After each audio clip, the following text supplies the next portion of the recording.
So, how is everybody? Are you cold? Covering up my arm. I got bandages all over it. Why you got bandages all over your arm? Oh, Jesus. We went over this last episode. Last episode. Obviously, you haven't listened yet. Nope. See, Chad, here's the same story I said Oh, then. People celebrate, and they should celebrate, the firefighters and first responders that run into burning buildings. And people celebrate when kids and people make it out of burning buildings. Got it. You jacked off a lawnmower. Why don't people ever celebrate the people that started the fire so those people can be celebrated? Sometimes we get hurt, Chad. Sometimes we get hurt. Jacked off a lawnmower. Got it. How does one Ask him. He's give the a one. handy J to a lawnmower? Obviously not well. Look at his arm. If you have an old one that has the pump to to prime it. Mine maybe? self-primes. Well, no, but the old ones. It's not an Optimus Prime. Before that, you just jerked the shit out of it till it finally started. Which is You turned it over to the choke. Which is what the new ones came back to. Yeah. You just jerked the shit out of it till it started. Yeah. And with that, welcome to Bonehead. So, were we recording? Yeah. What's Well, this episode again called? So we actually got a compliment From One person. from Mixer, which, by the way, that's more than we normally hear back. People do watch this show. or But listen. they never give us- Don't not I say know. listen, or Chad say will listen. go all thermonuclear Listen, memory warfare. serves me. I've made that mistake, and you have belittled me or found great joy out of correcting me. belittled you and found great joy in correcting you on many other things. Believe me, I'm aware. But the point being, Yes.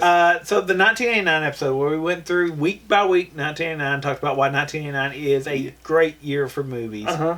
And so we're going back and doing that again. Eventually we'll do 1932, which is the 1939. 1939. 39. no, 32, I defend it. Look up every movie made in 1932, gold.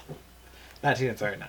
We'll do 1939 since that's the gold standard, quote unquote, for movies. Yeah. But we did 89. Gold standard for Hollywood. Yeah. 82, though, is the movie I think we that should most, do 1994. Why? But it's Pulp Fiction, it's Forrest Gump, it's Shawshank Redemption. Yeah. Yeah. I'm just throwing it out there eventually. But we did 89, but even when we did 89, But my parents were still split up. we did, they didn't get back together. They did. Well, The healing- Well, oddly it was enough- 1982. Me and you were 2 years old. He was flunking out of his third year out of community college. Yeah, I'm older. I ain't that much older. But no, so when we did the 89 episode, though, you said that a lot of people Let's- argue 1982 is the better year for They movies. do. There's documentaries about it. Geeks all around say 1982 is one of the best years. And you were here to say this, what? I said this before we started filming, Joe, before Chad got here. Those people are wrong. There is 2 or 3 great months in 1982, but when you go through it, as we will, week by week, there is a parade of lemons. Lemons.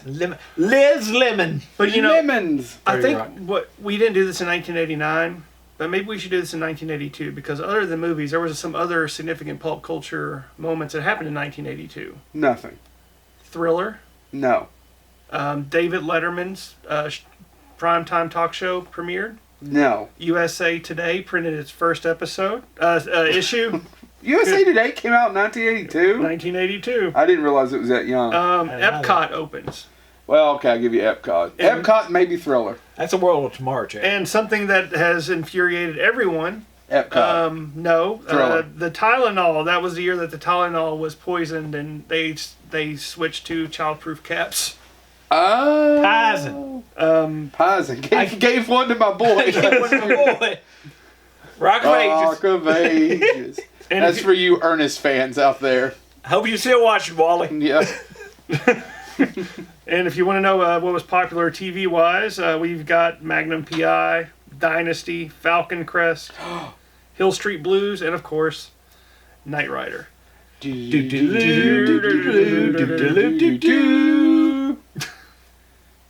And maybe this time he will jump his car one last time home. That's that show, right? Yeah, He's sure. If I'm not- if I'm not jumper in a car. And if I'm not mistaken, toy-wise, this was the year that Masters of the Universe premiered its first series. I think you're right. So Time Jumper. Is that a movie? it has to be. Actually, by the way, speaking of which, Let's write it. I know there. Sorry, my sick kitty wants to hang out with Chad. That's sweetie. Let me give me 1 second here, and what we'll do. No, give our viewers 42 minutes what I of was gonna silence. say, That's fine. What I was going to say. Oh my God. We apologize. Chad couldn't be here last week. He was indisposed. He got the. He had him in the clinic trying to cure him off the turkey, wild turkey. he got the mumps. Damn rabid turkeys all over the place. Yeah. Thought it was alcoholism. Nope. Damned if he didn't have sexual I tried pouring honey on one. It didn't work. He's sexually attracted to gobblers. Gobble, gobble, gobble, gobble, gobble, gobble. Cut to a big fat man coming, or me. Yes? So, no, what I was going to say, there is actually, this is a good segue. There's not a time jumper. Gobbler but, to but time jump? 1982 did see the release of a film called Time Rider. But we'll get to it because it was later in 1982. So, yes, we will proceed. 82 gave us some great movies, but you're saying 82... 82 has a lot of... As a whole. I don't see how you can think 82 was a turd.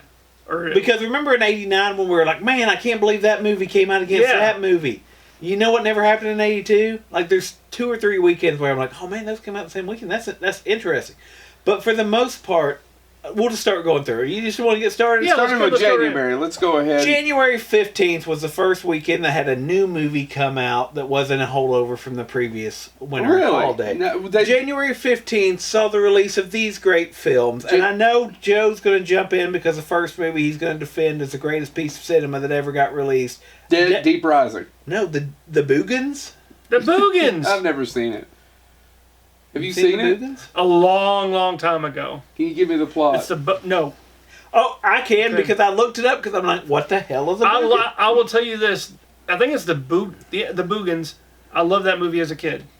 Well, does this bring back any fond memories for you? Yeah. that's the guy that created the Boogan with a Boogan. I don't have any recollection of this. A Boogan, you see, Joe, it's not a well-remembered film. It's not a classic. I don't know. Again, let me go ahead and say 82 didn't start off with the bang. We have talked to somebody who worked on the Boogans. Who? I don't know. I gotta. Jeff Burr directed the Boogans. This scaly turtle monster things that were bounded up in a silver mine that is now used for bootlegging wreak havoc. Well, hell, I want to see it now. By the way, that's the one thing I will say. Like, a lot of these are lemons, and if you look them up, they made no money. A ton of movies lost over half their production budget this year. But the Boogan, like, I was reading through some of them, like, God, I know it's awful, but now I'm interested. The Boogan. Well, you've got to remember in the 80s specifically, or the 70s, the poster for some of these movies was oftentimes much better than the actual The movie. Boogans the poster is a poorly drawn house, and it's got 2 skeleton hands coming up over it. I've never seen this. I've seen the poster, but I've never seen the movie. So that premiered against another new release. Yes. Joe, if you had to fight Satan. It was directed by James L. Conway. If you had to fight... That does not narrow it down for me. If you had to fight Satan... Jimmy Conway, you say? If I had to fight Satan... What would be the one part of his anatomy that you'd be worried about? I'd be worried about a huge dong. I've seen this at the end. Jaws. The Jaws of Satan. Which, by the way, has a good, interesting thing. It actually made me think about... what's the movie? And I'm blanking on the title. Where The Exorcist, The Final Exorcist, Final Exorcism? The Last Exorcism. Thank you, The Last Exorcism. Which is a hell of a movie. It sounds similar. They made a sequel, but it's not a hell of a movie. A preacher must battle Satan, who is taking the form of a giant snake and is influencing other snakes. Huh. Film debut of a preteen Christina Applegate. Oh, yeah. Also stars Fritz Weaver, Gretchen Corbett, and Norman Lloyd. And by the way, Norman Lloyd, if you don't know Norman Lloyd, he's 105 and is still acting. Really? He still works out. Norman Lloyd? Norman Lloyd. Look it up. I think I know. Yeah. He's actually attached to a movie that is for those people who don't remember who Norman Lloyd is, who is that, James? He's not to be confused with Howard Lloyd. Or Harold Lloyd. I screwed that up. Harold Lloyd. Well, Harold Lloyd, yeah. Yeah. Who's Norman Lloyd? He's an actor. Ash, get out of the fuzzy thing. You're eating plastic, Ash. That can't be good for your digestion. I just spent $400 on a vet bill, and by that lady did. But he's a classic movie actor. He just happens to be 105 years old. Okay. What's some of the stuff that he's in? Dead Poets Society. Yeah. Trainwreck. Well, yeah, we've all been in those. We're doing it right now. So, what's the next? He was in The Nude Bomb. January 20th, The Murmurs, which was a documentary, is released, and it's a documentary about. There's a Criterion release of it as part of a collection of Criterion documentaries. It's about the murals and graffiti in Los Angeles. No idea. No. Okay, so our next big one, January 22nd. Directed by David Schmoller of Louisville, Kentucky, who would later direct The Puppet Master. The Seduction, starring Morgan Fairchild, Michael Sarrazin, Vince Edwards, and Andrew Stevens. This film was nominated for 3 Razzie Awards, 2 for Morgan Fairchild. Oh, Morgan Fairchild. If only her breasts were bigger. And her nose was less pointy. She looks like a who. She's a little Whovian. Any defense for The Seduction? Never seen it. All right, Shoot the Moon. Shoot to thrill. Play to kill. You know anything about Shoot the Moon? Too many women and too many. It sounds familiar. Shoot the Moon has a great story. It's Albert Finney, Diane Keaton, Karen Allen, Peter Weller, and Dana Hill. I've never watched Directed by Alan Parker, written by Bo Goldman. Do you know Bo Goldman? No, Bo God, Goldman, no. Tell us. Bo Goldman wrote a little film called One Flew Over the Cuckoo's Nest. He Never was heard one of of the people it. that worked on One Flew Over the Cuckoo's Nest. Did you ever see Amadeus job. He got that job. He wrote Shoot the Moon as a screenplay. Nobody wanted it. He was working as a copy editor in television. Burt Lancaster read it and be like, "You should totally be a screenwriter. Why are you wasting your time being a copy editor?" So he wrote Shoot the Moon. I'll get it made. People will love this. Milos Forman read it and said, "Oh, this is good. But you know what you got to do? You should write One Flew Over the Cuckoo's Nest. Adapt that for me." Which won him an Academy Award, which you would think that would have greenlit something. Joe, this ties back to our conversation for last week, the Star Wars episode at least, because he then went on to write The Rose, and he wrote Melvin and Howard, and Melvin and Howard won him his 2nd Academy Award for screenwriting. And then Fox said, you know what, we'll go ahead and make Shoot the Moon. But there was one problem. Guess who at Fox said they would make Shoot the Moon? Alan Ladd Jr. Alan Ladd Jr. I greenlit it with a $12 million budget. And guess who got fired because of Star Wars? When he came back, after they greenlit it, it got canceled, and Sherry Lansing, Alan Ladd's replacement, refused a $12 million expense. MGM picked it up, though. They were like, oh, no. If Fox is going to dump it, we'll take it. But guess what? There's a second issue. Diane Keaton's in the film, right? Well, Diane Keaton and Warren Beatty had a little clause in their contracts that said they couldn't compete against a film like, let's say Reds. They were going to release Shoot the Moon during Prime Awards season, but it was within a year of Reds being released, and by their contract they could not. So MGM went, screw it, and dumped it in January.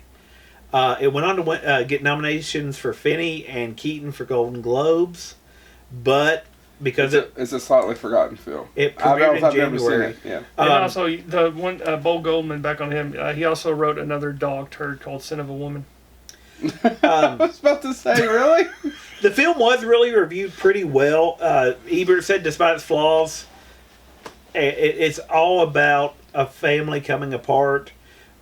Vincent Canby compared it to the best parts of Kramer versus Kramer, Ordinary People, things like that. Kramer versus Kramer.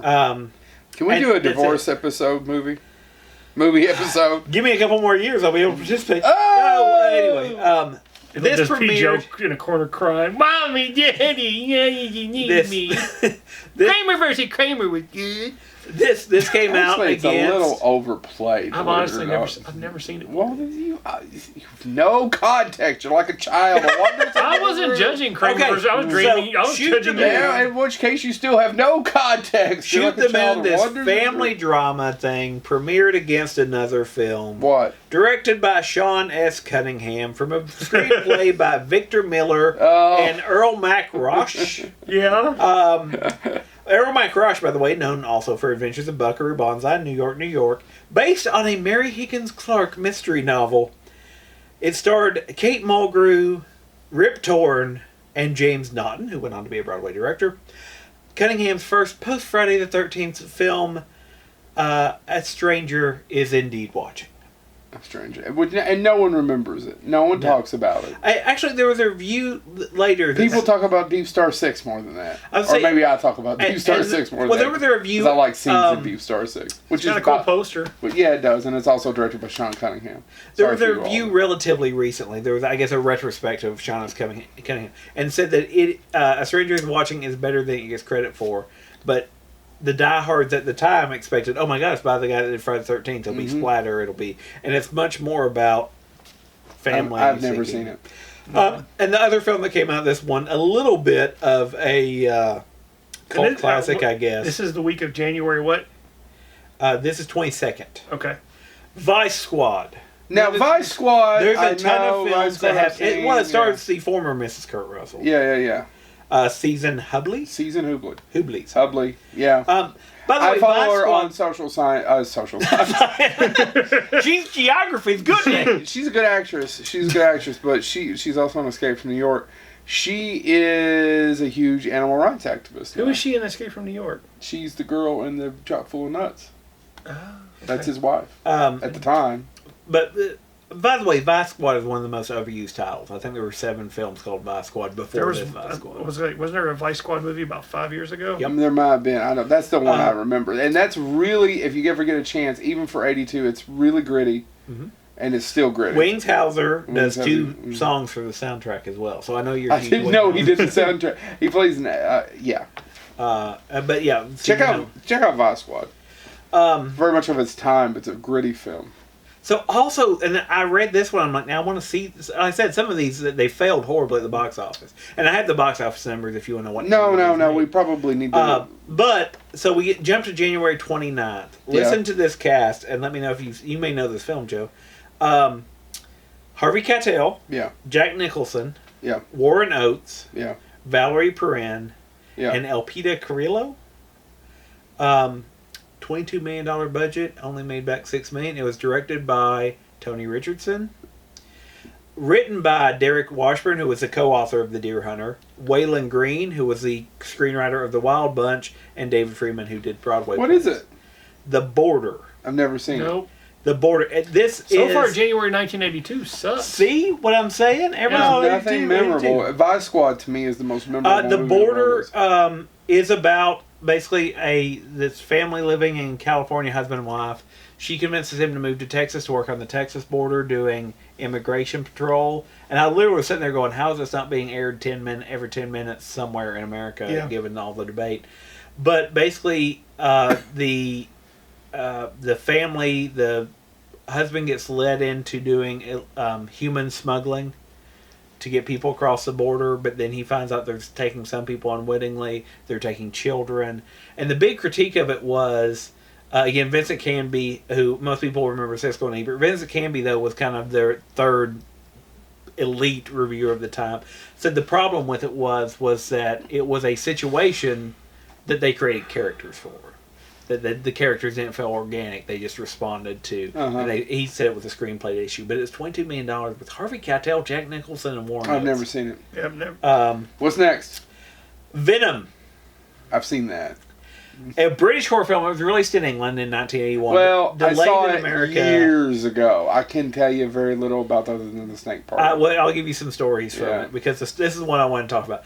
Delayed in America until 1982 when Paramount is actually picked up to distribute in America. Directed by Piers Haggard. Originally going to be directed by... No idea. Toby Hooper. Oh, really? Toby Hooper. Actually, there's footage that exists, and I'll get to that. Starring Klaus Kinski, our old friend... Sterling Hayden, Sarah Miller, and Oliver Reed. Here's the 2 stories I wanted to tell. That's a pretty impressive cast, though. Vincent Canby said it may have been the silliest film of 1902. Haggard later recalled working on the film and having to replace Toby Hooper. And here's a quote from an interview that he did in citing my source, M.J. Simpson, Cult Films and the People Who Make Them.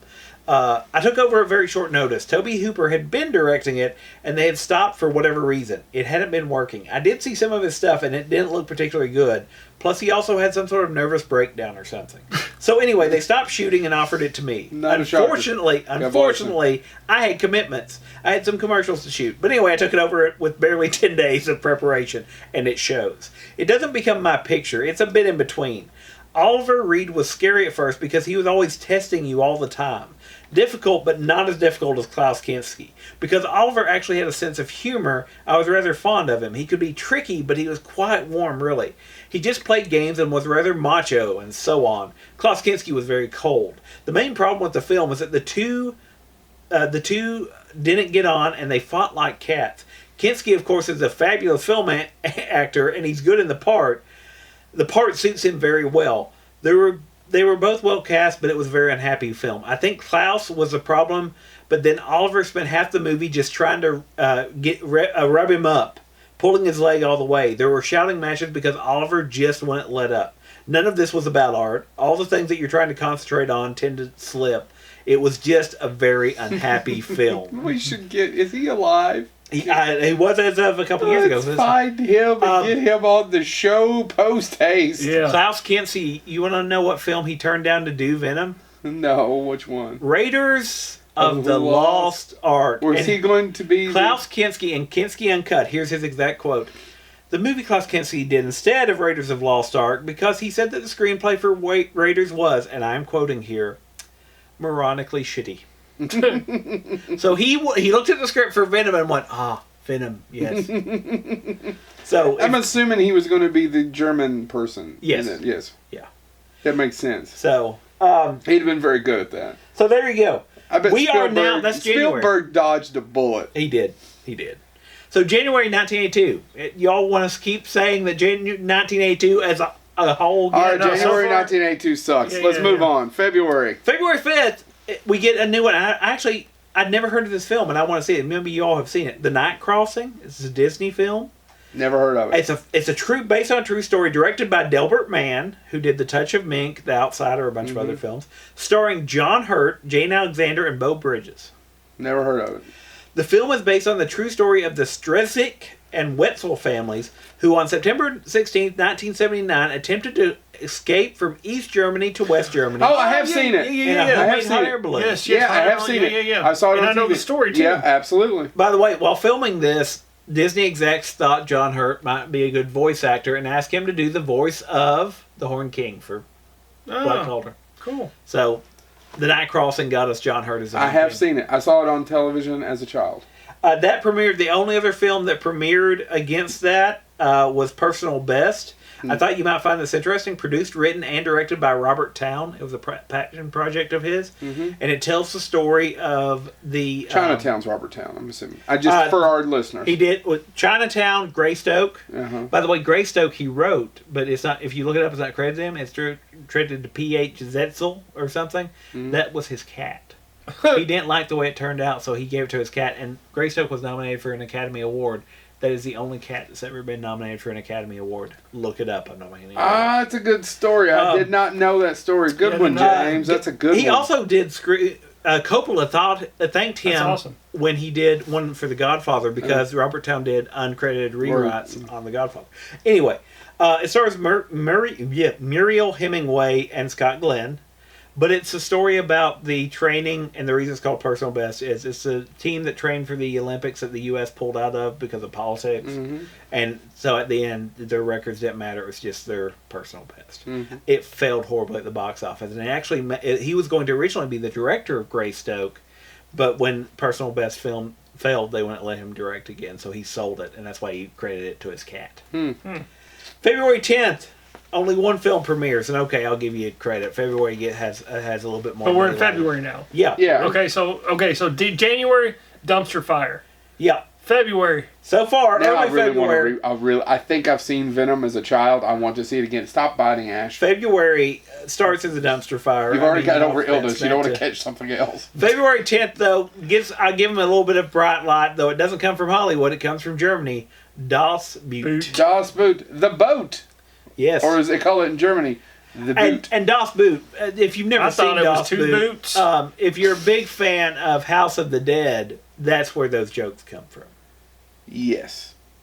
Of what's his name? I'm blanking on. Don't forget about Beer League, son. Well, he's actually pretty good in Beer League. He's funny in Beer League. It's Das Boot. Das Boot. Shit. It's almost said mocking. It's not mocking. It's just mocking. Bird. actress. Oh, Not. damn it. What is that guy's name that's also in... He plays Captain Kirk in House of the Dead. I know. Because there's even a bad joke about Captain Kirk, really?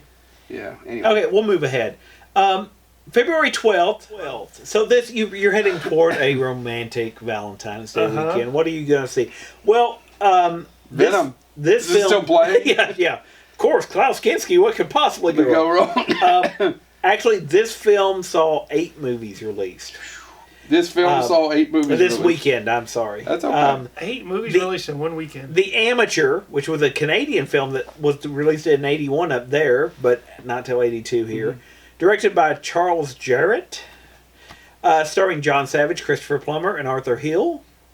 It's someone's fiance is murdered by terrorists, so a CIA cryptographer blackmails his superiors into sending him into a field assignment to find out who did it. All right, keep going.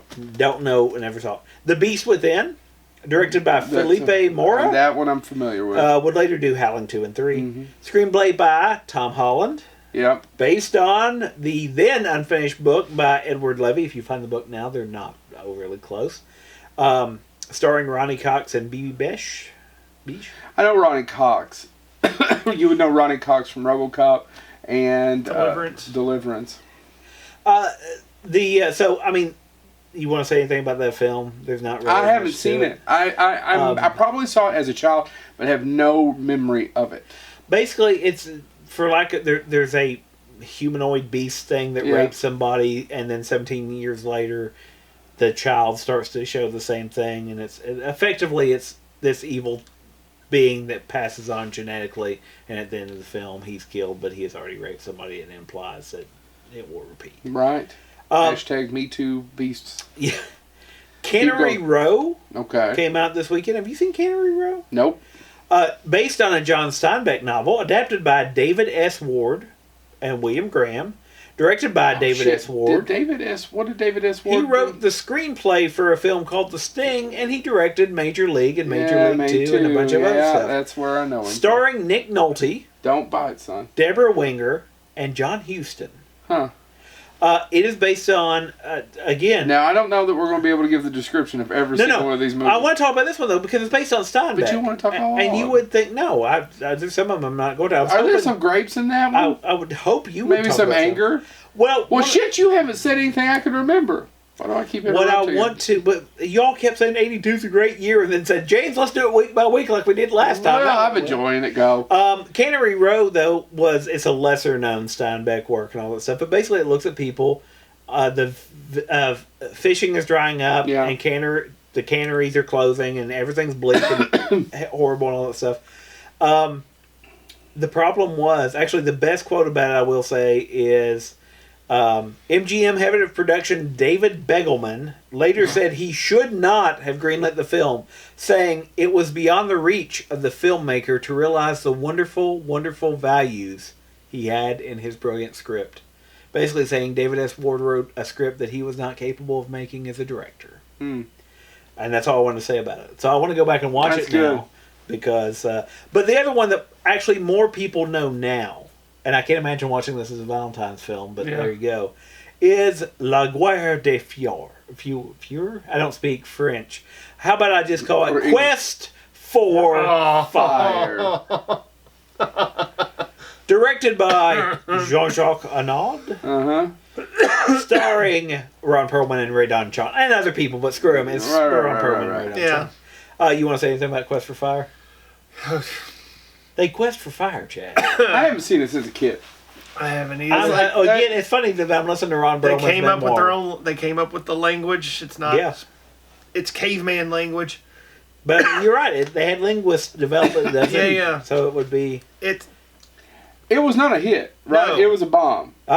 Compared to everything so far this year, it was the biggest movie of the year to this point. Yeah, but I mean, audiences in 1982, they want to go see a movie where they didn't even have subtitles. So let me in Quest for Fire. I haven't seen this since I was a child. It made $20 million, and everything else that came out that weekend made the closest was a movie I'll get to in a second, but it was the big hit of that weekend. Matter of fact, to this point in the year, it was the biggest grossing movie. So to my knowledge, there was no subtitles. It was just them talking a caveman language. So I'm ashamed that most of these 82 films I've either haven't seen or haven't seen since I was a child. Love and Money, directed by James Toback, starring Ray Sharkey. Anybody? Nope. Anybody? I'm not even going to go into it then.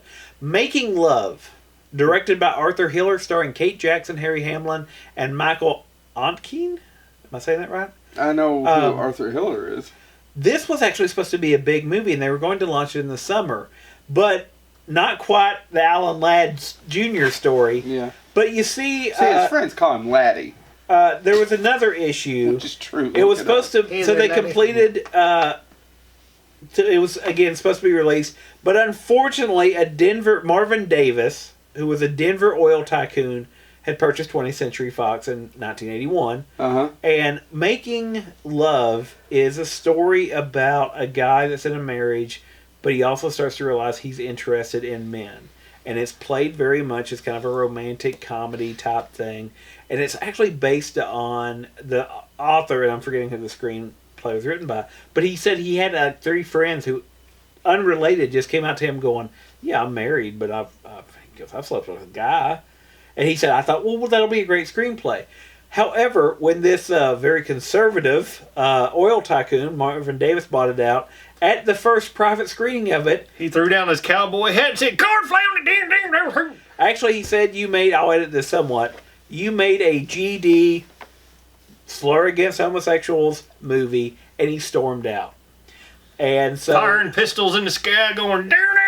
Pretty close. It would open during the dump months of 1982, but 20th Century Fox actually thought it had a good... I mean, they still defended it as needing to be made. Now, where's Betsy, my prize heifer that I want to go right on? The movie cost... Betsy? I don't know. The first thing came the movie cost $7 million to make. Fox doubled down on it and put $5 million directly into advertising, creating 3 advertising campaigns. One, to appeal to the gay audience that was sympathetic toward the challenges of coming out. One, to the women's film, which was Hollywood marketing for a soap opera in the theater.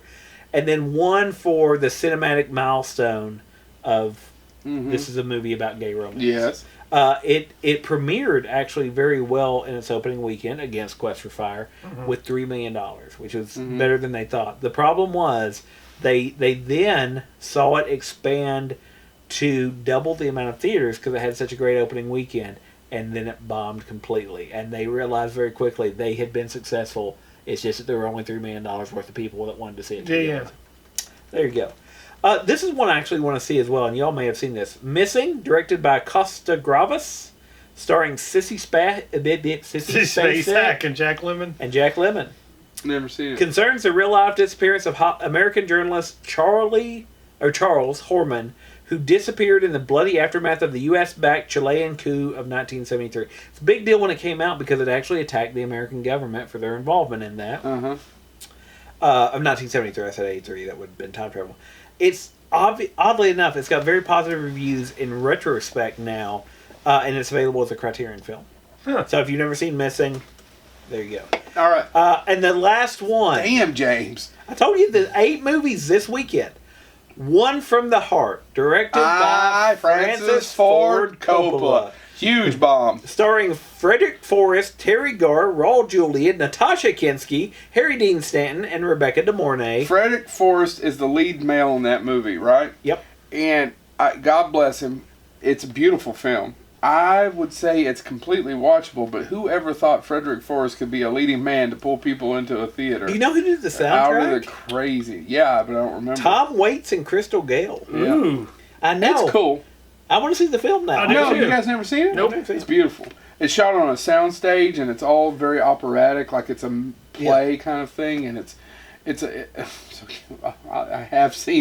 never seen it. The reason it's so fresh in my mind, I'd never seen it till about, I say this a lot, but it's true, about a few years ago, 2 or 3 years ago. I caught it on TCM. Watched it by myself. Took me a couple of nights. But it's basically about a couple falling out of love. Falling out of love. Terry Garr plays... Terry Garr is and they end up with their dream. Yeah. He ends up with a showgirl, effectively. Yeah. And she ends up with... I don't remember who she ends up with, but it's not... it is not a feel-good movie.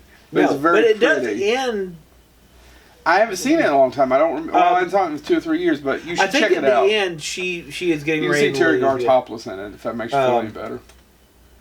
But if I remember anything from Young Frankenstein, she has fabulous. Never mind. Yeah. Roll in the hay. Why has there not been a convention to get her yet? She's in Star Trek. She's in tons of stuff. See, Ali Sheedy just got added to Comic Con. I'm excited. I retweeted that. Bonehead retweeted that, I should say, with the input. February 19th. Remind me later of the story I need to tell you about Ali Sheedy. February 19th, Death Wish 2 was the big draw at the box office. I can imagine. Opened against Swamp Thing. Oh, please tell me Swamp Thing won. No. Damn. And Three Brothers, which was an international film. Anybody got anything about that? No, I mean, I think people have seen Death Wish. Our audience has either seen Death Wish 2 or Swamp Thing has one of the best movie posters ever. Not really a good movie. It's not a good movie. Is it because it suffers from such a lack of budget, or is it Wes Craven? No, it has to have been the budget, because even Swamp Thing's costume is sad looking in that movie. You could tell it's a bodysuit. But no, I mean, there's hardly a plot. So, did Wes write it as well? I don't think he wrote it. Okay. But it's one of the first time a purely Bernie Wrightson character got on screen. So, yeah. Bernie Wrightson. Next. February 28th, an action film premiered unlike any other. The film Sleeping Dogs. It would go on to have a theatrical draw of $12,625. Never heard of it. Neither have I. I haven't either, probably because it made $12,625. That's it. That was all that February 20th. No, we're done with February 20th. They were all too busy watching Swamp Thing, Chad. Yeah, we jumped forward. A little better. We jumped forward to Even March though, let's face 5th. it, Swamp Thing, the return of Swamp Thing is it a superior film? Yeah. Oh, by the way, Wes Craven did write the movie. Yeah. Along with Lynn Wine and Bernie Wrightson. Yep, But that's comic book credit. Mm-hmm. I'm sorry, I don't think he wrote it. March 5th, we get 3 films. So we're into March now. Anybody want to defend February and say I was wrong? Death Wish 2. Swamp Thing. Didn't you just say there's no plot? No, but there's a scene. There's Adrienne Barbeau's breasts. So basically we got Terry Garr one weekend and Adrienne Barbeau the next. Yeah. Why didn't somebody make a film where they wrestled? Barbeau bots. Robots. So we're in March now? March. As much as I like Terry Garr and Adrienne Barbeau. Yeah. No, I don't know. I mean... Dude, I'd like to hang out with Terry Garr, but I don't know Terry Garr. Barbeau. I appreciate a woman that can make me laugh. I do too, until I was just looking into her cleavage. What? March. Evil Under the Sun. Never heard of it. You haven't really. Directed by Guy Hamilton, based on Agatha Christie's second time that Peter Ustinov played Hercule Poirot. I've never seen it. Roddy McDowall, Diana Rigg, and Maggie Smith. Follow up to Poirot, Ustinov playing Poirot for Death on the Nile. On the Nile. The funny part about that is this one wasn't a hit, which is probably why most people haven't heard of it. Though it was pretty well liked at the time. Not at the box office, but pretty positive reviews. The other film that opened against it, I'm Dancing as Fast as I Can. No, you're not. You're sitting still. The biography based on the memoir of Barbara Gordon. This is my sarcastic comment I had to write down. Commissioner Gordon's daughter? Stars Daniel Stern and Joe Pesci. It is Barbara Gordon. Joe got a comic book reference. It is Barbara Gordon, though, right? Somebody throw him a treat. Jill Clayborough's the star. Fuck you people. I read a book. None of them were comics, but... Jill Clayborough was the star, but it did have Joe Pesci and Daniel Stern. He really likes Batman and Robin. Joe Pesci and Daniel Stern were that movie together? I thought it's a prequel to Home Alone in my book. Oh my God, that is the prequel to Home Alone. I had no clue. I didn't know Daniel Stern did anything until... Barbara Gordon I thought his first big role was Chud. Seriously. Barbara Gordon evidently was a dancer who was addicted to Valium, and that's her memoir made into a film. So it's you. He didn't dance. He did too. It also, You've seen him do a... There was also he do a hell of a lot of Valium and blow, and if Valium is cocaine, then yes, value him up. There was also a documentary that came out that weekend called Weavers. Wasn't that a time? Please tell me we're going to get to some good movies in March. March 12th, Richard Pryor live on the Sunset Strip. $35 million. That was a big hit. Yeah, a big hit. Jump forward to March 19th. Okay, now we're getting some stuff maybe you people can defend. God. Death Trap. That's not a good movie. Sidney though, Lumet, right? Michael Caine, Christopher Reeves. Yeah. Porky's. There we go. Porky's was a huge hit. Porky's, by the way, I didn't know it opened up against Death Trap and Victor Victoria. Oh, really? Oh, yeah. And Porky's beat them to death. So, Porky's, by the way, directed by Bob Clark. Kim Cattrall. And that's the other thing. You got to feel... Alex Karras. Yes. Is in Porky's and Victor Victoria. Oh, is he? Really? I hadn't seen Victor Victoria. That should have been the best weekend of his life. Did Victor Victoria come out and lay an egg? I don't remember. Directed by Blake. It made $22 million. So total. not total. Yeah, I mean, it probably broke about even. Yeah. It stars Julie Andrews. And James Garner and Alex Karras. Blake Edwards directed it. But yeah, Porky's came in and... So, Bob Clark, can I give a little bit of history really quick for some people? Bob Clark went on to direct Christmas Story the next year. And Alex Karras went on to do Webster the next year. Was it really the next year? Yeah, it was next year. So, as big a hit as Porky's is, and people still remember Porky's, obviously Bob Clark will go down in history of giving what I consider the quintessential Christmas movie. Yeah. To me. I mean, some people think it's a Wonderful Life, some people think it's Christmas Vacation. I just don't know that you get anything better than Christmas Carol. I was the second. But there's so many versions. I know. Which one? I get what you're saying. That is the quintessential Christmas story. But no, Christmas Story is the quintessential. To me. And I have to America. I don't know if that's true because my father has a dire hatred of that film. So does my mom. Dire hatred. My mom does too. Like literally, do not. Well, that's because that was when they were kids during that era, if I'm not mistaken, right? No, they were born. It was the 50s, right? It's late 40s, early 50s. Okay, yeah, my dad would have been 40s. Yeah, actually, my dad. It's right after World War II. Yeah, so my dad would have been. Anyway, Bob Clark. What people don't remember is it wasn't very well reviewed. It was a huge hit. God bless him. And the next year he got to do A Christmas Story, which actually didn't come out and it wasn't a huge hit when it came out. It became a hit, over time. Yeah.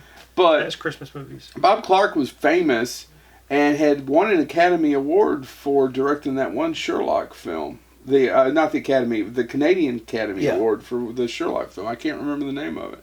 And he made several horror films. Just to give you a little history, Bob Clark did Porky's and A Christmas Story back to back. Don't mix them up. Don't peanut butter cup that. Don't get your chocolate in your peanut butter, Bob. Glory holes. March 26th, speaking of Porky's, this was a sex comedy that nobody remembers. I love how we skipped Victor Victoria. What did you want to say? I don't have anything to add about it. I didn't mean to, but I thought. Honestly, all I can remember from Victor Victoria is the sequence where they're in the restaurant with the guy who's the Music Man. I can't remember the actor's name. I'm terrible. He played the Music Man in the Music Man movie, where they're putting the thing in so he doesn't have to pay because neither one of them have money. Keep going. So March 26th, the big hit this weekend is The Beach Girls, directed by Pat Townsend, starring Gianna Thomasina. Never seen it. She was a Playboy playmate. I will look her up later. The other things that opened this weekend that failed, and by the way, Beach Girls was a hit at $20 million, but it was a low budget teen sex comedy, so you didn't need much. But it's hard for me to believe you had Porky's and then we'll go see this Beach Girls movie. I saw Porky's at the drive-in. I can barely remember. I remember the shower scene that my family took me. And my mom said I slept through most of it. She was never so happy. But I remember I was awake for the shower scene. Diva, which was a French film that was released in America in 1982. And then Neil Simon's Ought to Be in the Picture, directed by Herbert Ross, starring Walter Matthau and Anne Margaret, bombed, making less than $7 million. Herbert Ross would go on to direct Police Academy? I maybe the same. I don't know. I may have that wrong. Now, I'm so sorry. In April, you all will start to turn this around and talk about how great the year is because of the first film I'm going to mention for April. But do y'all want to verify Herbert Ross before I go on? No, keep going. He directed Turning Point. That's who Herbert Ross. Footloose. Yeah, no, wrong director. Around, that's the one he was talking about. The one directed Steel Magnolias. Every now and then I fall apart. You were saying? April. He also directed My Blue Heaven. April 2nd. I do too. I'm going to start going through these and letting y'all chime in. So if we lose some of them, we lose some of them. But April 2nd sees the premiere of the black comedy Basket Case. Oh, God. I watched that a few months ago. I haven't seen it in a long time, Chad. Man. I remember the sequel better. Ooh, man, that first one. Ooh, it is poorly acted. Basket and Case very did not do cheap. very well. But it was cheap. Oh, it made money. It just didn't do very well. Frank because Henenlotter. it was overshadowed by the drama, also starring Natasha Kinski, Cat People. Remade from the Val Lewton film, also called Cat People. which is still a better film than Cat. We haven't seen it. We can't judge. My daughter saw it and she loved it, and she goes, "Daddy, it's honestly like Cass just starts singing for some reason." And I'm like, "That's your honest review?" Yeah. What else do you need to know? And I'm like, I always say I can't judge, but that is one awful trailer. Diner came out this weekend. Okay, that's Barry Levinson. Can I talk a little bit about Cat People? Yeah, no, go real ahead. quick. Val Lewton produced all those movies. He never directed shit. But he always gets credit for all of those. The French guy, Trudeau. Val Lewton always wanted to be more than he was. There's a great documentary about him that Turner Classic Movies did. Watch it. It is good. It is very good. I've seen it, but just to give you a little... I'm not taking anything away from Val Lewton. I'm just saying Trudeau directed, it doesn't... I can't remember his name. Shit. He directed the great episode of The Twilight Zone 2, with the one with... where the old lady's in the bed and the phone call. Mm-hmm. What is that guy's name? Damn it. Anyway, he directed several of those films. Val Lewton, French, it would be Damier. Just not to take anything away, Val Lewton's dead and buried, and I know nobody gives two shits who's probably listening right now. But it just... You shouldn't care about Val Lewton. Sometimes it aggravates the piss out of me that he produced those movies. I'm sure he had a lot of influence, but he's not the director. But... he was kind of a pre-Corman. I know. Yeah, Corman he was. But a lot of people give Roger Corman. Oh, that's a Roger Corman film. Roger Corman produced. Yeah. He put some money on. Diner. Diner, which is an amazing film. It was the third biggest film that came out this weekend, because you also had A Little Sex, which was a romantic comedy that didn't do too well, made $2 million at the box office. Penitentiary 2, which I don't know anything about.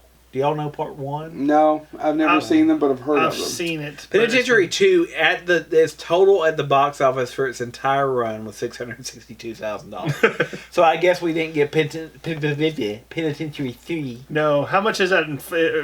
Counting inflation. That is Swiss money. No, inflation. How many Deutschmarks would that be? What would it be in Romania? Deutschland. How many Cougar Rands? I wouldn't know that if it was for Lethal Weapon 2. Silent Rage. How many ducats would it be? Silent Rage. That's Chuck Norris's Silent Rage? Yep, $10 million. There you go. But the second biggest after Cat People was the biggest that weekend, was Some Kind of Hero, a comedy. I don't even know what that is. Yes, I do. And I'm sure I'll feel stupid once y'all tell me, but I'm not really going to. So Cat People was directed by... It's Richard Pryor and Margot Kidder. Mm-hmm. I've never seen it. Or I've seen it and haven't seen it in a long time. Yeah, it's been a long time since I've seen it as well. Ronnie Cox is in there as well. No business and no chance of getting back pay. So, anyway, I was going to say something about Cat People. Cat People was a huge film. Big budget film. Had that great David Bowie soundtrack. It has John Hurd. Not Hurt. Not Hurt. I also saw that in the drive-in. So what the fuck was going on in 1982 in those 3 weekends? Was that? Yeah. So 89, your parents got divorced. I can only remember, those are my first memories, are those 2 movies. At the Hayden Drive-In, which is the small town where I grew up, which doesn't exist anymore. It hasn't existed since the mid-'80s, I'm sure. And we went, and I was laid in the back seat, and I woke up also for the bathroom scene. Does anybody remember where Malcolm McDowell ate the guy, and there's a piece of skin when he's cleaning himself up after he turns back to himself? He picks the piece of skin up and eats it out of the sink. No, I don't remember that at all. It's emblazoned into my brain because I saw it when I was 4. And I remember the guy getting his arm ripped off. I think it's Ed Begley Jr. That's also in my mind. I have 2 memories of it. I have the actual rewatching it later as an adult, and the memory as a child. I know that sounds weird, but I have them. They're both separate. So we are now up to... that is a fascinating point, James. I've never bothered to look those up and realize that Porky's and... So why were they going to the drive-in at that time of the year? I need to call Mom up and ask what was going on in 82. Yeah. And she'll remember, you think? No. No. We're not good with memories in the Lewis family. I was sleeping with that popcorn, boy. What was a drive-in? They serve popcorn at the drive-in. They have a little They have the dive thing in the concession back. stand. Well, have you either one of you been to been to a drive-in lately? Not lately. Not lately. I've been went to a to drive-in someone since on you Kid. all. The one in Paris is pretty cool. Do they have But how are popcorn? you? They have popcorn. I don't hammers. Screw you. What's your point? I just think when you say a popcorn stand, I think of going into the theater and they're banging in the back in the closet. Oh no, he came around with a tray, and while your father paid for popcorn, Mom was blowing it. Yeah, right there. Extra butter meant a whole other thing. Right there beside the snow caps and the goobers. He blew his snow caps. she ended up with a whole box of goobers. A whole mouthful of whoopsie daisy.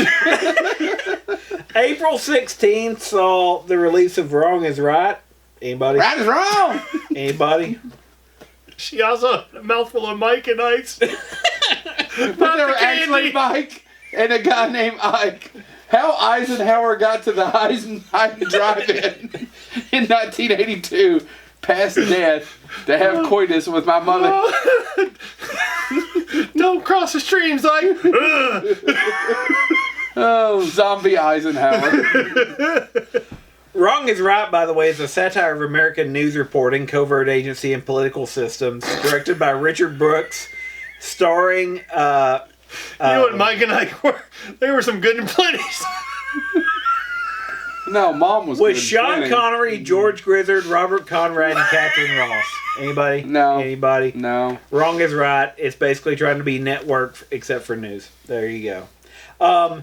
That opened Was it network for news? I was going to argue with it. Let it go. April 21st saw La Tumba de los Muertos Vivientes. Bless you. Anybody know what that means? No. Well, don't worry. In America, we just translated that. That's one of those Jesus Franco films. Jess Franco? Jesus Franco. Hmm. During World War II, a small German... It was Oasis of the Zombies is what we call it in America. During World War II, a small German squadron was assigned the task of carrying a shipment of Nazi gold across the African desert. Along the way, the squadron was ambushed by the Allies. Anyway, it's a horror film with zombies. And Now I want to see it. Are you still lying saying about my mom buying... Was anybody... About blowing Ike Turner? Were there any Snickers? Now we get to Ike Turner.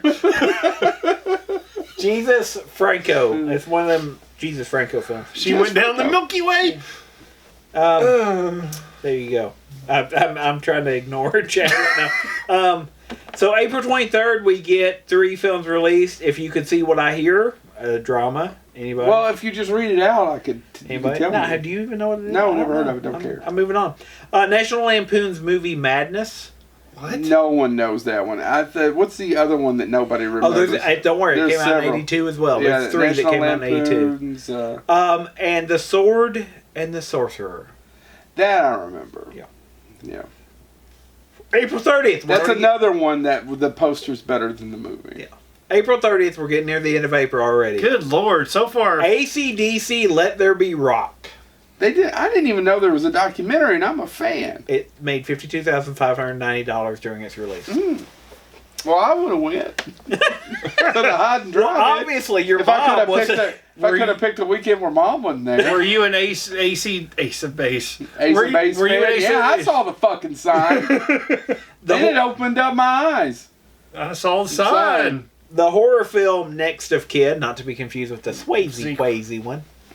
Pandemonium, Partners, and Smash Palace. Anybody wants to defend April? Partners sounds familiar.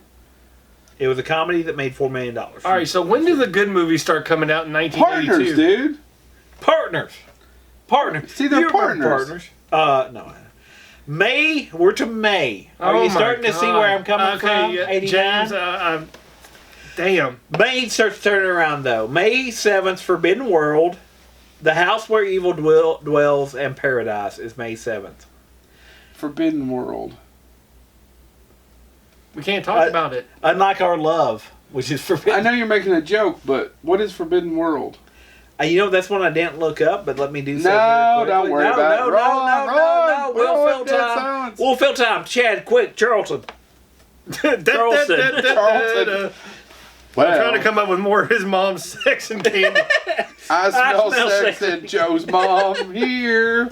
Which don't sound like In the candy. distant future, a Federation marshal arrives at a research lab on a remote planet where a genetic experiment has Future gotten World? loose and begins feeding on the dwindling scientific group. Is it Future World? It stars Jesse Forbidden Vince, World. Don Dunlap, Lyndon Childs, Fox Harris, Ray Oliver. We don't know what this movie is. Move on. May 14th, though, it turns around because there's a film where I don't know how to spell do, forbidden. what you want to do is drive out your or kill your enemies and hear the lamentation of their women. Oh, I know the poster. Conan the Barbarian is May 14th. Okay. Nothing premieres against it. Well, no wonder it was a hit. I mean, yeah, so far everybody has gotten through 4 months of shit. yeah, $79 And they're like, we million. need something good. But You Chad, remember the what are you poster gonna, for Forbidden World? Yes, yeah. what are you going to premiere against? What are you going to follow May 21st? You need something to counterbalance that Conan. You're going to premiere The Sun Will Come Out Oh, Tomorrow. Bet your bottom I didn't even like dollar Annie that- as a child. It's Really? directed by John Huston. I too, right? loved Yeah. Annie as a child. I never watched can it imagine over and over. you hate 57 musicals. million. I hate $1,000. musicals, but I loved Annie. It was a big of a hit. Yep, premiered against Dead Men Don't Wear Plaid, Steve Martin. Yes, which was also directed by Carl Reiner. Fighting Back, and Mad Max 2, The Road Warrior. And Annie beat Mad Max 2? Actually, Dead Men Don't Wear Plaid only was only $9 million less than Mad Max 2, The Road Warrior. Wow. But yeah, no, I loved Annie as a kid. I couldn't tell you why I did, because I don't like musicals. No, I loved it. It's a true story. But I like Little Shop of Horrors too. Loved Little Shop of Horrors. Hated Annie. Liked the Best Little Whorehouse in Texas. See, I didn't. I can still sing it now. Texas has a whorehouse in it. I mainly- Lord have mercy on And our honestly, I souls. liked Annie because of Albert Finney. I mean, him just I can remember tuning the channel. Was not interested as a like kid. the whole. One of the best scenes in Annie is where he's reading the ad in the radio, and he just keeps reading the script, and it's driving the guy, the producer guy nuts, and then he just keeps reading, and then he tries to jump in, and what's his bodyguard's name? Coy. Yeah, Hey, Coy. he puts him out. Speaking I of love put Annie. out, keep It also going. had FDR. May 26th, Gregory's Girl. No. Nope. Moving on then. You gotta see the Road Warrior. May- Do we need to talk about the Road Warrior? Well, it's Mad Max. Anything about it? It's I better mean- than Thunderdome. Why can't we get? Well, back no, the Road together? Warrior is the best. No, I don't know, No. dude. I really like. When are we Fury going to get Road. beyond Thunderdome? Keep going. May 28th, The Escape Artist drama. Mm-hmm. But the big hit that weekend, of course, is Rocky 3. So, man, what was it? We've had Safari 3000, but here's a poster even I know, Visiting Hours.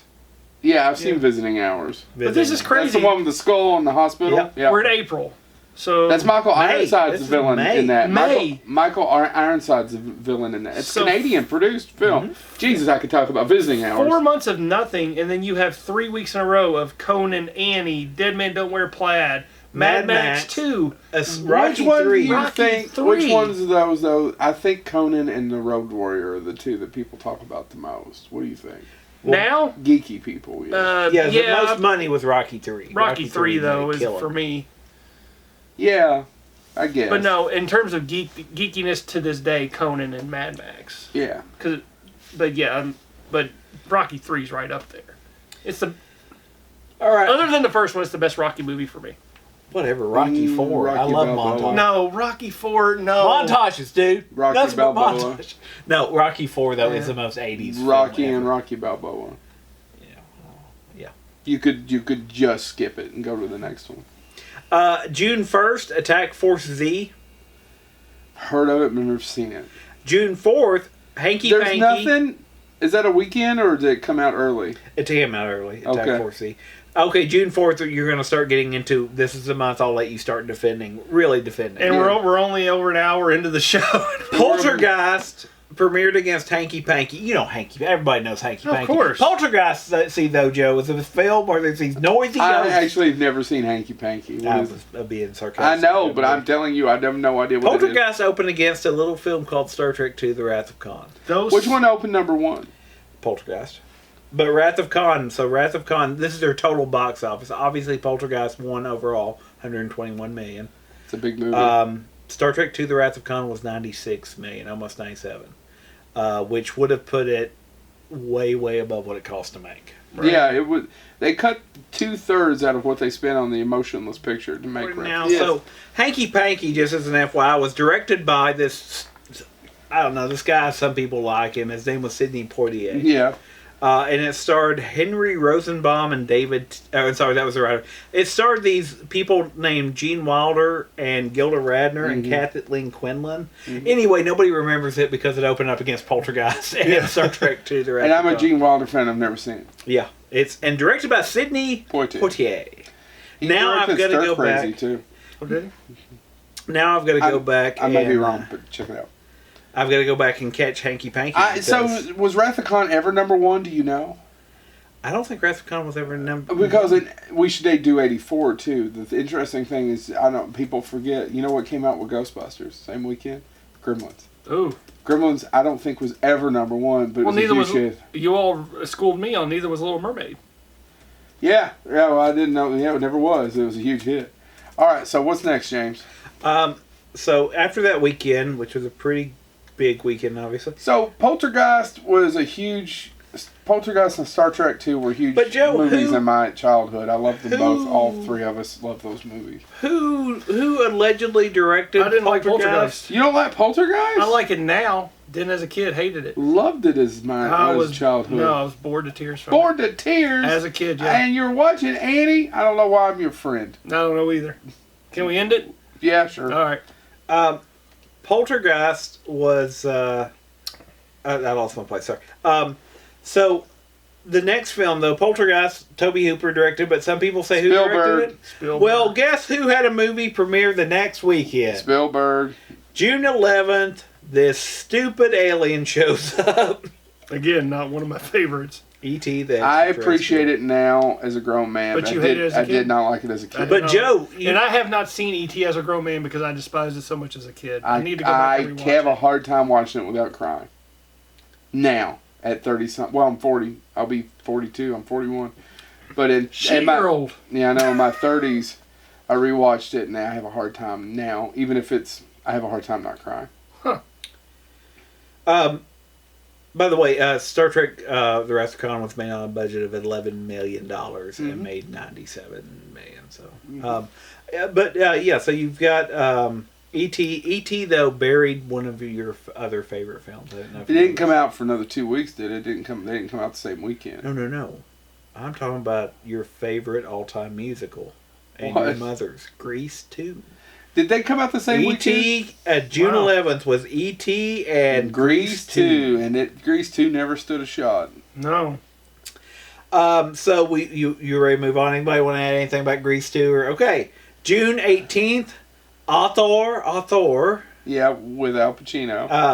$13 million. But it got buried by a little film called Firefox. Clint Eastwood. I'm sure I've seen it, but I can't tell you the plot. I know I've seen it too, because if it's Clint Eastwood, I know it's him and a jet fighter, and I don't know jack shit and couldn't tell you anything else about it. So, going back, June 4th, Poltergeist, Star Trek 2.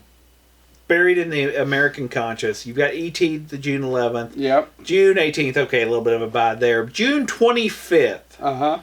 Blade Runner. Yep. Megaforce. Monty Python Live at the Hollywood Bowl. And The Thing.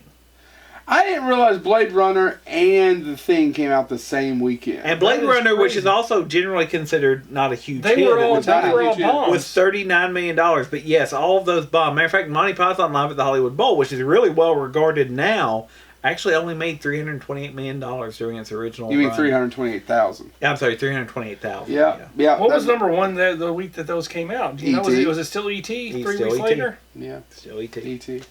E.T. was the biggest movie that summer of all time. So that's when if you want to make the argument that I didn't realize Blade Runner made $40-some million. That's not. It wasn't compared. The problem is though, you're looking at they spent a ton of money on that movie. Well, and you're looking at E.T. made how much, and our little sci-fi film did. Yeah. You're doing executive thinking. Oddly enough, you know who produced that? Blade Runner. Alan Ladd. It's come from the Ladd Company when it comes up. It's from Alan Ladd. It was one of his... he became a producer. Yeah. But anyway, so June. If you want to defend June 1982, I'd say you have an argument. But so far, couple exceptions. So what was the things box office total? Yeah, we should have skipped the first 4 months. 13,782,000. Yeah. It probably only cost about 10 or 12 million. So it was a bomb, but it wasn't what you would think. All right. So we get into July. So that was June. We're in 6 months in already. Yeah. July 2nd, The Secret of Nim. Oh man. Did that make money? 10 million at the box office. So no, we're Not bigger really. than not really. No. But it was one of those movies that played quite a bit as a child. I have not seen it since childhood. Have Really? you all? No. Yes. Does it hold up? Yes, it still does. It's dark as hell. There's a great story. Oh yeah, it is. It's really unsettling to watch even as an adult because things go sideways. Like, I'm like, I don't know if my kids are ready for Secret of Nim. Can we just watch Poltergeist with them? By the way, we watch Poltergeist with my kids. Your wife loves Poltergeist, though. By the way, I've watched Poltergeist. You said the budget for Blade Runner was $10 million. No, the thing. Oh, I'm sorry. Okay. What was the budget for Blade Runner? 20, 30 million? 28 million. Yeah. July 9th, so we get Secret of Nim opened unopposed July 2nd, probably because they were tired of losing out. He still wasn't number one? No, E.T. still. July 9th, it's a week after everything that, Avatar killed. Tron. Yeah. Okay. Can we just say that Tron sucks? Yeah. Tron. James, I know you like it. It is not a good movie. I'm going on record. Here's the deal that I will say about Tron. It has David Warner. Now, what I will say about Tron is, if you watched Tron as a kid, you had an appreciation of it. If you watched Tron as a kid... I didn't care for it as a kid, didn't watch it as an adult. If you were a gamer as a kid, you had an appreciation. I had a Nintendo. If you were a gamer that actually was good. Okay, I can't argue. But the he's idea, just going to keep going. The idea of being pulled into a computer, and I'm saying all this, and by the way, I enjoyed Tron Legacy, but I will think give Tron Legacy is a better movie. I will give. I didn't fall asleep. I doubt he listens to this, but I saw Tron Legacy in the theater with a friend of mine, Casey, and his review of it was summed up like this, and it made me think that I still can watch Tron and I can enjoy it, but I understand why my kids have a hard time watching Tron now. What? The first Tron. You know when you're a kid in the 80s and you think, oh man, being pulled into the computer, that's cool.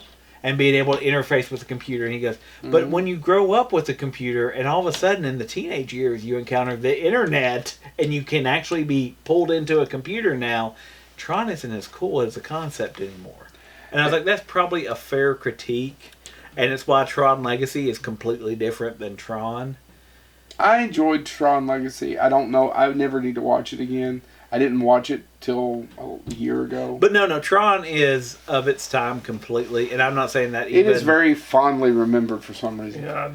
We'll see if we get another Tron film. Allegedly, it's been off, and now it's back on, allegedly. We'll see. I don't know if we need one, and I don't even think that, like, even when I show my kids Tron, they're not interested, nor do I think they should be. And I like Tron, but it is of its time completely. Blackbeard's Ghost deserves a remake before Tron does. All right, what else? That's it. Tron opened unopposed. Made $27 million. It's not a huge hit. No. But you know where it made its money? It pulled a Star Wars. Every arcade worth its salt had the disc throwing one and the tank one and the motorbike one. It made its money off arcade machines. Wow. And people forget that part of the history. Tron's big success was in video games. Which is also why I'm probably... Which makes sense. Which is also probably why I'm really interested in it. Because I remember going to arcades when I was little. And I never had money to blow on an arcade. So you had an arcade where you lived? Moorhead had an arcade. Yeah, we used to have... There were the Roses, where now Kroger is. Mm-hmm. There used to be a Roses, and there was a little walking mall. And I say little, it literally was a corner there. I know, yeah. And it had an arcade, an ice cream shop, and an old school soda fountain. And then you went into the old Big Lots, which the Big Lots has moved now. But anyway, yep. So there was an arcade in Moorhead. There was. And then they had the one on campus, but I wasn't allowed to go there because college students do drugs. When we're lucky.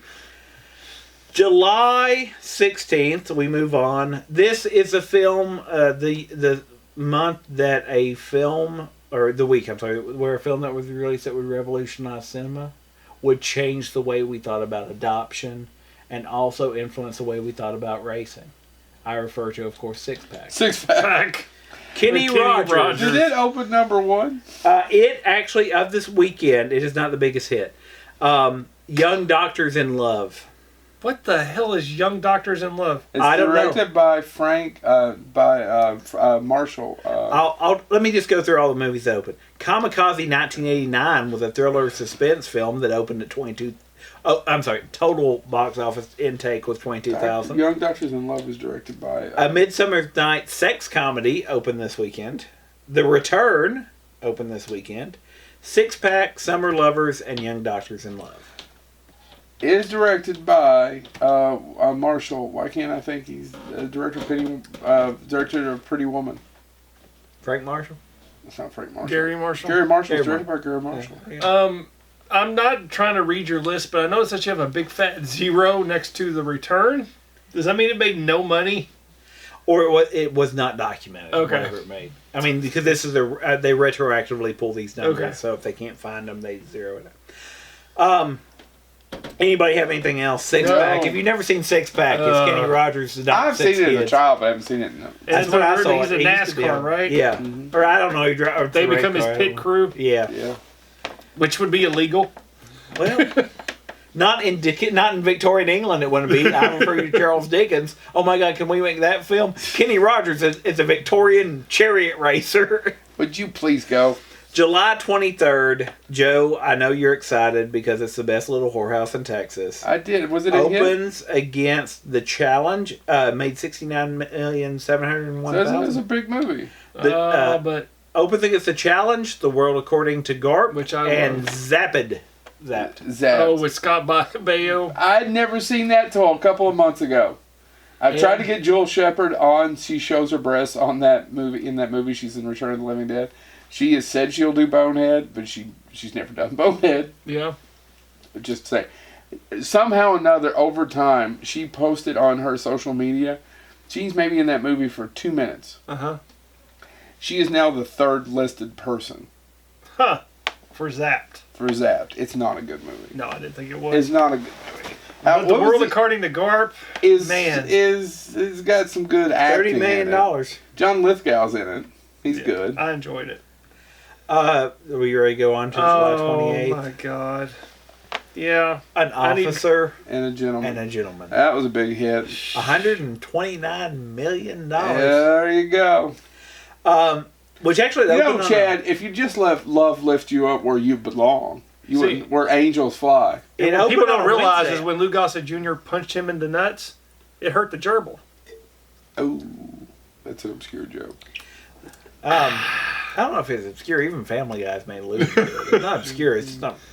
Poor gerbil didn't do nothing to nobody. know an officer and a gentleman opened on a Wednesday because the 30th, 2 days later, is when you get Forced Vengeance, What? Night Shift, and Things Are Tough All Over. Oh, let's talk about Night Oh, Things Are Tough all over Cheech and Chong, but Night Shift is an underrated film. Shift. Yeah. Which was not a hit. Nope, made $21 million, which is the exact same amount of money that Things Are Tough All Over made. Oh, but still. They Night both Shift- made the same amount of money? I bet one of them cost a lot less than the other one. I would bet that too, and none of them obviously touched that officer and a gentleman money.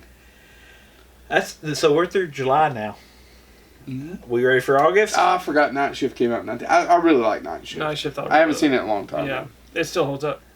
August 4th is The Last American Virgin. Okay. August 6th is Pink Floyd's The Wall Yeah. and The Pirate Movie. The Pirate Movie. Is that with Walter Matthau? No, I think that's Pirates. That's the one directed by...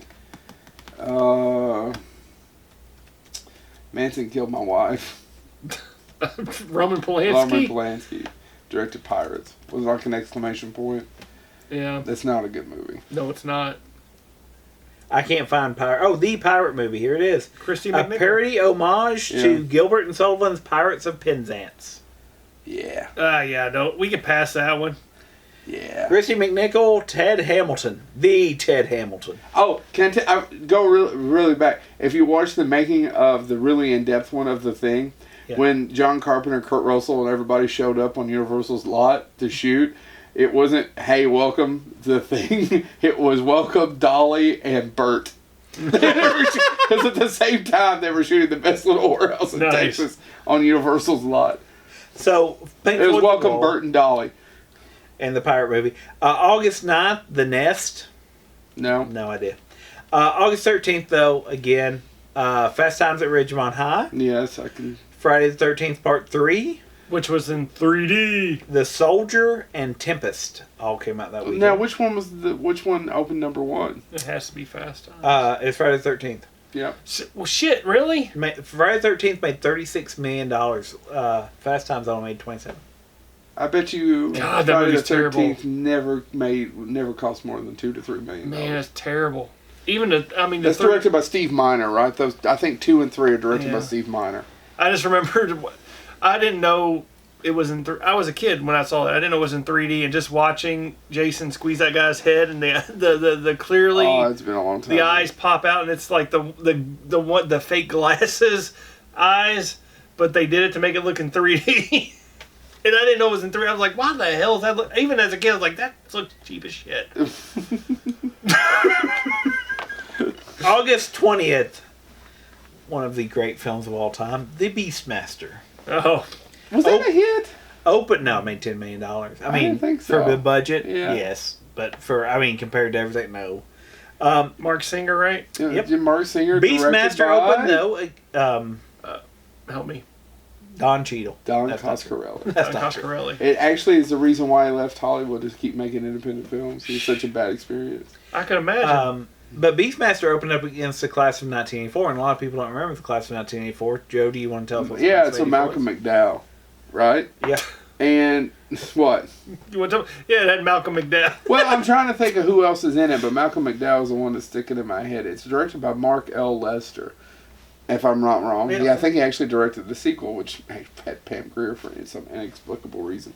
And it's about a future where the students and the teachers are fighting, and they're bad people. I don't know. It's not a hell of a plot, but I'm doing a terrible justice. Yes, I'll be honest. I've never seen it because I always saw the box, and by the way, by the time I was old enough to rent the class of 1984, that was so far in the past. Yeah. That I was like, what the hell is this? Basically, the students have run amok. Am I missing something? No. August 27th, the films It's not bad, by the way. The sequel's not good, but are Homework and Jekyll and Hyde together again. A comedy. missed it. I'm going to stick with Without a Clue. Okay, so that's August 27th. Okay. That's all of August. We're getting into September. September, you get The Concrete Jungle opens against The Incubus. And The Incubus, by the way, wins. Made $13 million compared to The Concrete Jungle's $5 million. I've never seen The Incubus. September 17th, no new movies are released on September 10th. They go an entire week. September 17th, you get Hammett and Inchon. No idea. Nope, neither one of them. September 24th, we get back to it with Amityville 2, The Possession. Is that one written by Tom Holland as well? I think it is. It opens against and absolutely kills Eating Raoul. And yes, Eating Raoul was a Giorgio. better movie. Yes, Giorgio. Those are the three films that open that weekend. September 30th is the comedy Flush. Never seen it. That's all of September, folks. Never heard of it. October, I, the Jury. Nope. My Favorite Year. Was that a hit? 17 million was the biggest film of the movies that premiered that weekend. It has made the most. 17 So million. My Favorite Year is directed by Richard Benjamin, and it's loosely based on. It's produced by Mel Brooks, and it's loosely based on Mel Brooks' life writing for the shows for Sid Caesar. Right. And if you never see it, check it out. It has, I don't know the guy's name in it. It also has Joe Bologna, the guy that plays, I want to call him Richie or something. The one from Perfect Strangers. Perfect Strangers. And it has Joe Bologna and Mark Lynn Baker. And the great actor Peter O'Toole. Peter O'Toole is basically playing, I can't remember. Is he playing? So it's kind of Is it an amalgamation of several people? Yeah. So the story goes it's supposed to be like Errol Flynn. Errol Flynn. But it's if you listen to Mel Brooks tell stories about it, it was just some random Spanish actor that was famous at the time that came to do the show, and he was massively drunk all the time. So he never told in the interviews I've seen, he's never said his name. He just said it was a Spanish actor. Okay. So but everybody up until I saw that interview, all I ever heard was it's Errol Flynn. Okay. Which, if you look at Errol Flynn's past, you would go, it makes sense it that it makes would be Errol sense. Flynn. So, kind of going from there, the Eye of the Jury, my favorite year, The Slayer, Sorceress, Split Image, and Time Walker, all premiered October 1st. I don't know any of those. No. Time Walker has been mocked by Mystery Science Theater 3000. Is that the one with the plane? No. Okay. No, that's Time Chasers. Sorry. October Ghost Chasers! Sorry for you Supernatural fans. October 8th, Looking to Get Out, comedy premiered. That's been Chad's biography about Bonehead. Yeah. October 15th, Ladies and Gentlemen. He got a Ghost Rider. October 15th. Which made no sense because it was an autobiography. I mean, a biography. About ghosts. Lord. Ladies and Gentlemen. Ghost Chasers! Sorry, keep going. You're just punishing the audience. Yeah. Ladies and Gentlemen, The Fabulous Stains on October 15th premiered opposite The Love Child. No, I don't know any of these movies. October 22nd. Are we getting to something good? Dulce's Horace premiered opposite a little film called First Blood. I heard of First Blood. 125 million. You should have heard of First Blood because I didn't Caruso. draw First Blood. Poor David Caruso. Have you ever heard Stallone talk about the original cut of this movie? He tried to get it destroyed. Mm-mm. It was almost 3 hours long, and Rambo never shut the fuck up. So when they recut it, what he did was cut out all of Rambo's lines, and that's the reason why the movie works. Yeah, because he barely says a damn thing. Now does it? The only time he ever really says anything is when At the end. At the end, yeah. Yeah, they cut out all of Rambo's lines. First Blood, by the way, was That's Stallone. Yeah. Now, if they could have done that with Last They did Blood, that for Rocky IV, too.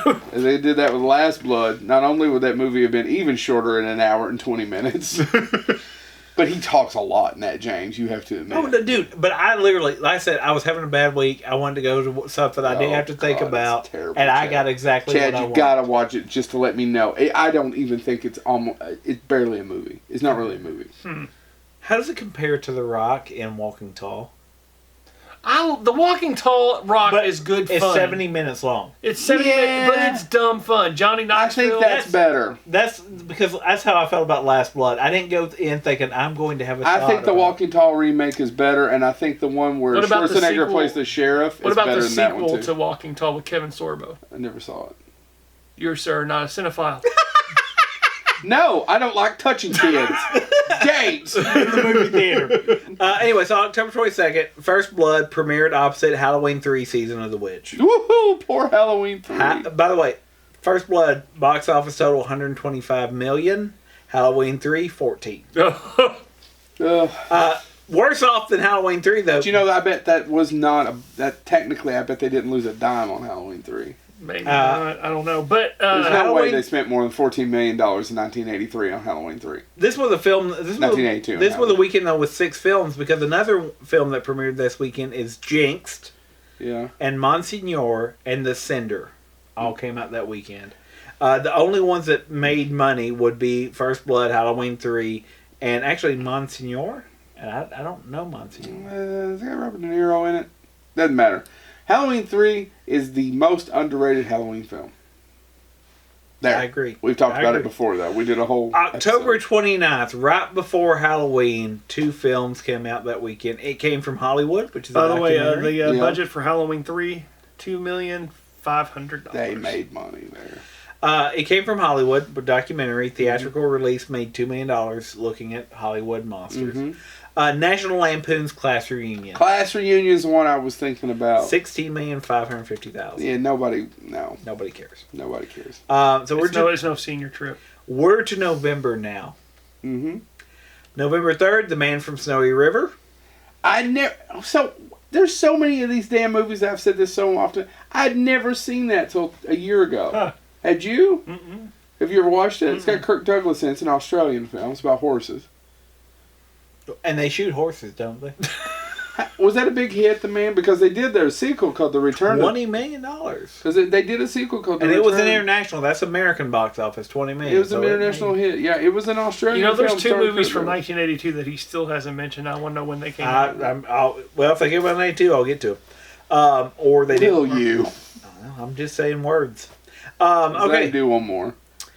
So that was November 5th, 5 Days, One Summer, The Missionary, and Piranha 2, The Spotting. Which, famously, for you all that didn't know, James Cameron was the original director and got fired. Right. November 10th, which means it came out on a Wednesday, a little film called Creepshow. Really? November 10th. Why not before Halloween? I don't know, but Creepshow was a hit. $20 million. Yeah, I knew Creepshow was not a bomb. It was a hit for him. They did well with Creepshow. So November 12th, so that Creepshow, like I said, was a Wednesday, the 10th.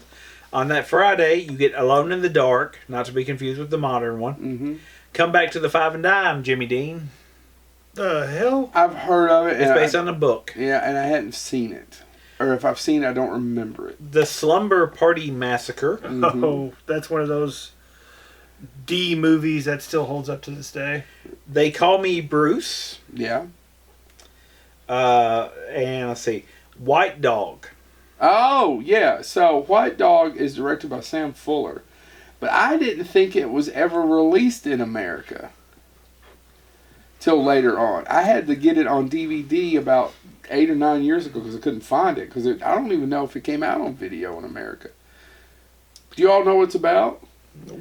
It was extremely controversial. It was about, and I guess these actually existed. These people, racists, would train dogs to hunt and kill black folks. And they were called, sometimes they're, in this particular one, it's a white dog, and they were called white dogs. Wow. It's called White Dog. Oh, so that's going back to our musical episode. That's part of the part of Finnegan's Rainbow. The guy trained the dogs to attack. I'm not. Yeah, no, it really is. It's called White Dog. If you ever get, it's got Paul. Oh, he's in Star Trek 2. He's the captain. Oh, Paul, yeah. Paul Winfield. Paul Winfield's in it. So if you ever get a chance, I don't know, it's a great movie. Oh, and it also has that she was a TV actress. She was famous at the time. I can't remember. Sorry. White Dog, Chad. You should, if you ever get a chance, to check it out. Let's it's not keep a terrible moving. movie. November 19th, Bugs Bunny's third movie, 1001 Rabbit Tales. Theatrical release. Heidi's Song. The movie that creeped me out as a kid, The Last Unicorn. Oh, God. Was that a hit? $6 million. Now, Yeah, you know the backstory on that? Mm-mm. Peter Beagle wrote the novel. Mm-hmm.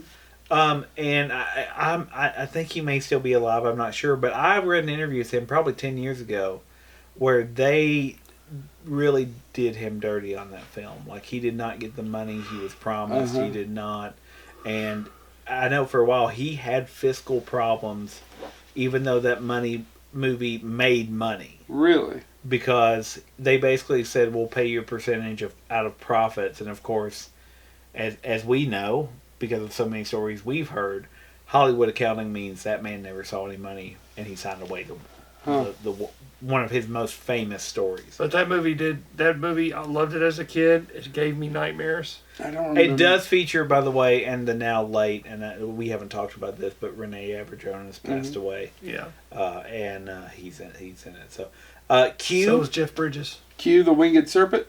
Yep. Directed by Larry Cohen. Smithereens. This all came out the same weekend? Yep. Yeah. Still of the Night. Hmm. And Tex. Tex. S.E. Hinton.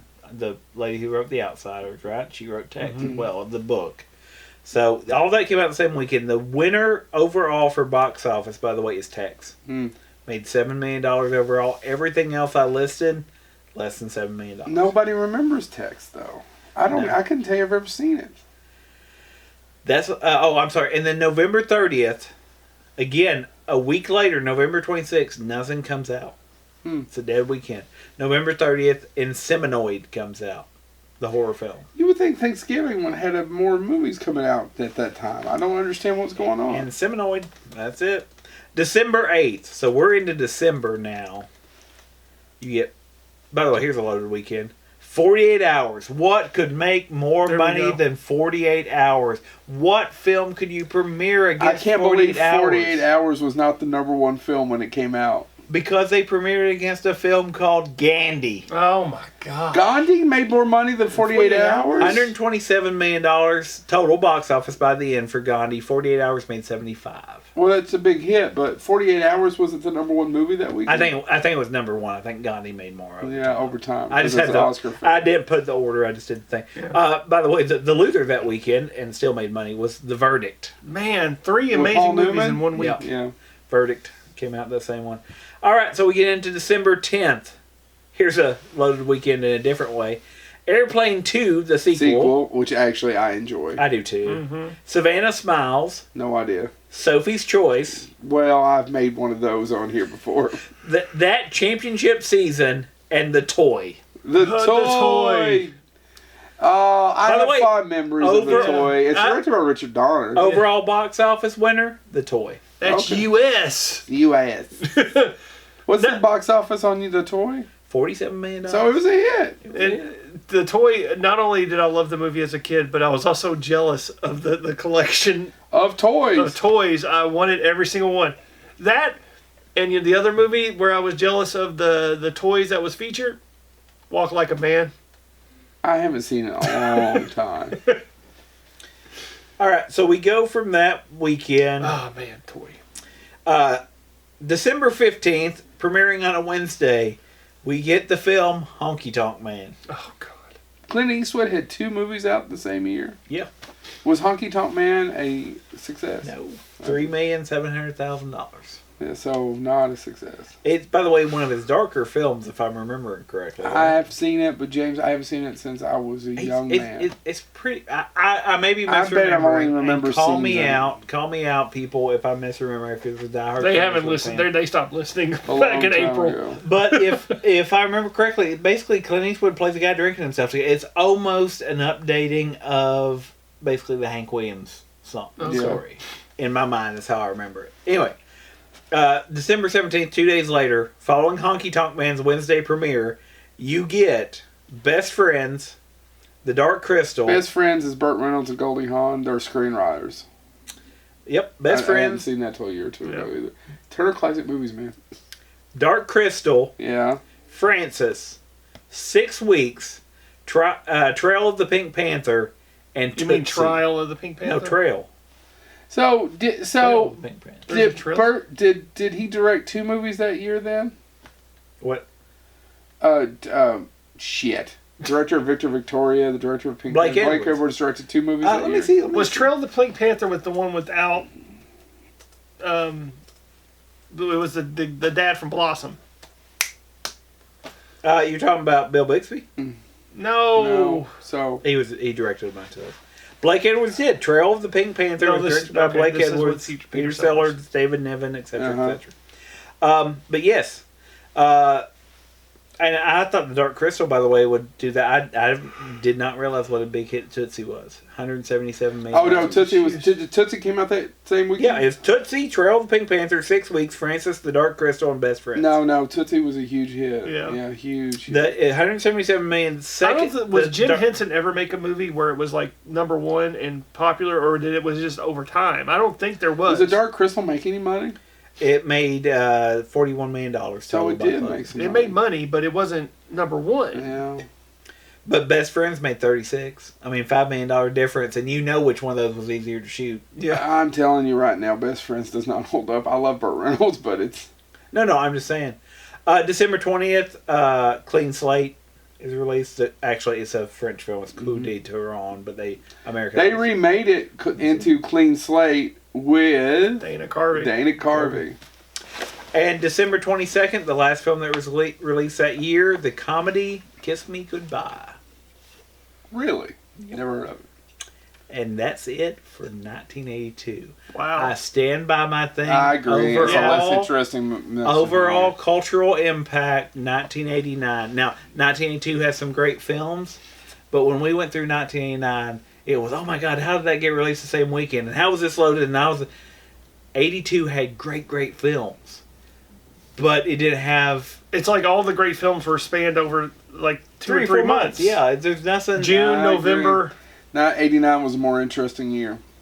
So 82, sorry those that defend 82, you can come to Joe's house and punch him in the face. I don't You're argue wrong. with the influence of the movies that came out in 82. That's not, I will say, though, to watch it merely for how movies were released consistently, 89 is much more interesting. Well, and I think 89... And I think we're all shocked that Lethal Weapon 2 just owned the box office for the whole month of July. Yeah. Well, and 89 is really interesting to me because, again, I think that's the year of quotable. Mm-hmm. I mean, and these are some quotable films in here, but we all quote movies from 89. I mean, and maybe we should do 84 next. I don't know. So you're saying we could do the class of 84? It's not, I swear it's not a bad movie. But I think next time if we do 84, we're cutting out the months where nothing shit happened. But then, see what I mean? A little quicker. When I was going through this, when I was trying to prep for this, I was like, why did they say 82? Because I did this in chronological order. And I started in January, and I'm like, the hell is this? Yeah. And I'm like, oh, it must be February. February will pick up, right? Damn. We were 4 months in before I started to say, oh, yeah, sure. Because when I was like, the best thing I've got so far to talk about is a Klaus Kinski's tale. I was scared to death this episode was going to suck more than it does. Well, just go ahead and we'll wrap it up because it's getting long. No, that's all I have. I mean, that's Thank it. you all so much. If you'd like us to do another year, we'd like to. I actually really like doing this. I don't know how the audience feels about listening to it. I know Mick Strawn liked it, but... But now, so I'm going on record again. You can come to Joe's house and punch him in the face if you disagree with me. I agree. You can feel free to come to my house. I live on Remora Drive. I have hair and boobs and look like Dana Thomas. If you hit my wife, you're going to get rabies. Back. Yeah, and she's an attorney, so best of luck. I ain't won an argument yet. Punch for the boobs. I mean, don't, because have you seen him? I mean, you haven't, but Not that I'm going to tell. No, I know you haven't. I'm a buddy. I know you haven't because the website costs us premium for that footage, and you ain't going to pay it. Boy, he's right. I'll give you that CBS All Access card, but I ain't buying myself nothing. Anyway, no. So yeah, that was interesting. Thanks, guys. We'll wrap it up. 82 sucks. No, all right, 82's good. I know it's. You know who 82 didn't suck for? Mike and Ike. Alex No, Karras. it clearly did suck Mike and I in 82. Can't believe you fucked that up. Ah, dude. All right, thank you all so much. This has been Bonehead Weekly. Please, I really do though. Let us know if you want us to do another one of these. I'm interested. Carl, why do you keep working extra shifts down at that popcorn booth? Carl. That's where you get the blowjobs. This has been Bonehead. Carl. Cody! Oh